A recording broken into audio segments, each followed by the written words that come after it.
Welcome to part 2 of the Forza Horizon review. If you've seen part 1, you know I enjoy the driving and the visuals in the game. How about the car selection, which is very comprehensive as you see. However, there is one major omission. Unless it's hidden, I cannot seem to find an El Camino for my driving pleasure.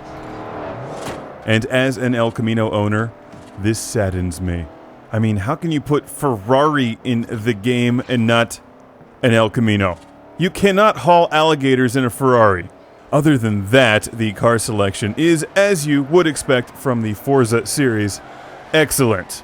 Everything from American muscle cars to Italian supercars and just about anything in between, except the El Camino. Now, you can obviously modify the hell out of your cars like you can in the other Forza games, and the races all have performance limits. Don't forget to turn off assists, disable the rewind function, and increase difficulty for added credits so you can buy new cars. Like the Pontiac Trans Am. Okay, there's no El Camino, but we do have a Firebird, which I've heavily modified, taken into combat, and won.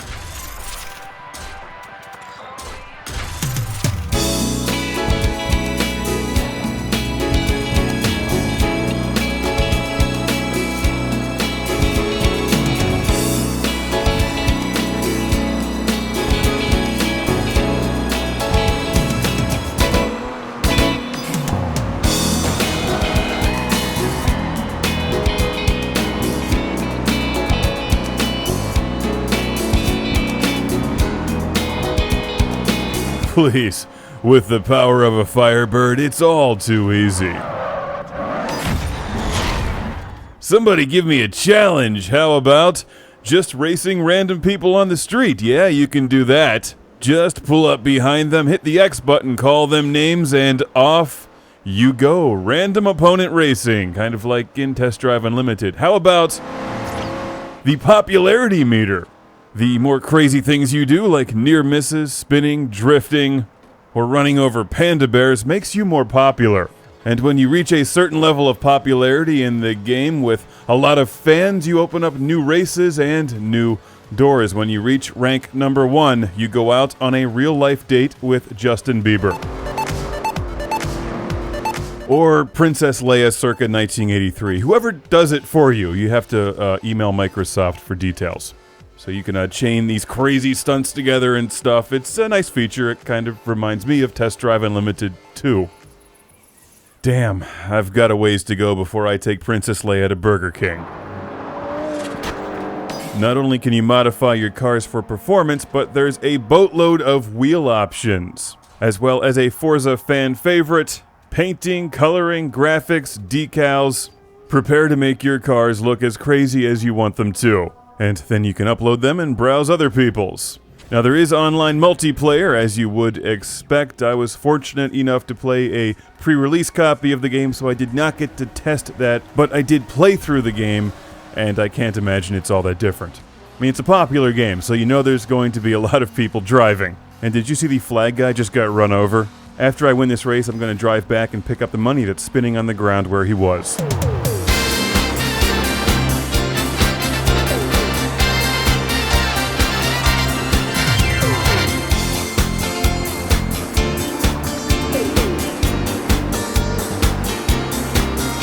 Another thing that Forza Horizon does well is it mixes up the variety and style of the racing, so you're driving on-road, off-road, and occasionally in the air when you beat the game and unlock Airwolf, which I just made up.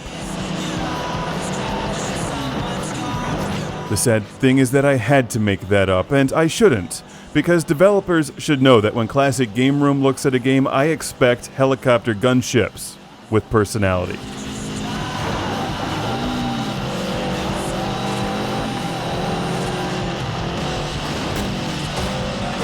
As you're driving around Colorado aimlessly looking for people to run over, which you won't find, it's not Grand Theft Auto.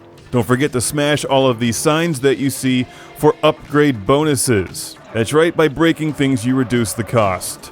If only that worked in real life.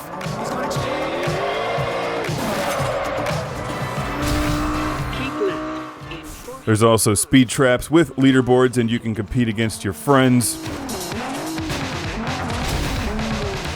Forza Horizon has a lot of great stuff, but most importantly, the driving is solid, and so is the smooth gameplay. If you've enjoyed the other games in the Forza series, I think you'll dig this one, and if you like titles such as Test Drive Unlimited, Burnout Paradise, or RC Pro-Am, you'll like this one too.